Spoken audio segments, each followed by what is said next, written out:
Hola, estas son las noticias y los indicadores económicos más importantes del día de hoy. ¿Cuánto crecerá la economía colombiana en el 2021? Asobancaria presentó este martes su expectativa para la economía colombiana en el año que apenas comienza. El impacto de la pandemia en la economía mundial en 2020 no tiene precedentes. Ya el Banco Mundial dijo que se espera que el PIB del mundo se haya contraído un 4,3% el año pasado. Colombia no fue ajena a este choque económico. Según un reciente documento de Asobancaria, las medidas de aislamiento obligatorio implementadas para mitigar la propagación de la COVID-19, junto a la caída de la demanda externa de bienes y servicios locales, habrían llevado a que la economía se contrajera entre 6,8% y 7,2% en 2020, la crisis más severa en al menos 90 años.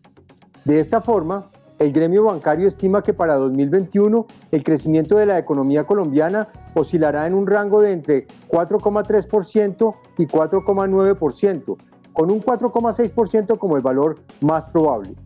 Este repunte sería explicado por un mejor desempeño de todos los componentes de la demanda. Por otro lado, indicaron que solo hacia 2022 la actividad productiva superaría levemente los registros observados en el periodo prepandemia, con un crecimiento que estaría bordeando el 3,7%. ¿Cómo se comportó la deuda pública de Colombia en el 2020? La deuda total del Gobierno Nacional Central en 2020 se ubicó en 61,4% del PIB, proyectado para ese año, según información del Ministerio de Hacienda de Colombia. Cabe destacar que en noviembre de 2020 la deuda del gobierno mostró una caída superior a un punto del PIB, principalmente por la apreciación que tuvo el peso colombiano con relación al dólar de Estados Unidos. La deuda total del gobierno en 2019 había cerrado con el 48,6% del PIB, pero en 2020 se incrementó con el fin de atender los problemas sanitarios y económicos causados por la pandemia del coronavirus. También se desplomó la inversión extranjera directa. La inversión extranjera directa que llegó a Colombia en el 2020 fue de 6.788 millones de dólares, cifra inferior en 35,13% a la registrada en 2019, cuando registró 10.465 millones de dólares, según un informe del Banco de la República. En términos netos, la caída de la inversión extranjera fue de 3.677 millones de dólares, que no entraron a Colombia en 2020 por el impacto causado por la pandemia del coronavirus. Si se compara con el comportamiento que tuvo en 2018, cuando la inversión extranjera directa de Colombia fue de 8.595 millones de dólares, la cifra de 2020 refleja una caída de poco más de 21%. Uno de los sectores en donde más cayó la inversión extranjera directa de Colombia fue en el sector de petróleo, hidrocarburos y minería, pues el monto al cierre del 2020 fue de 3.923 millones de dólares, cuando un año atrás había sido de 6.858 millones de dólares, es decir, una caída de 42,79%.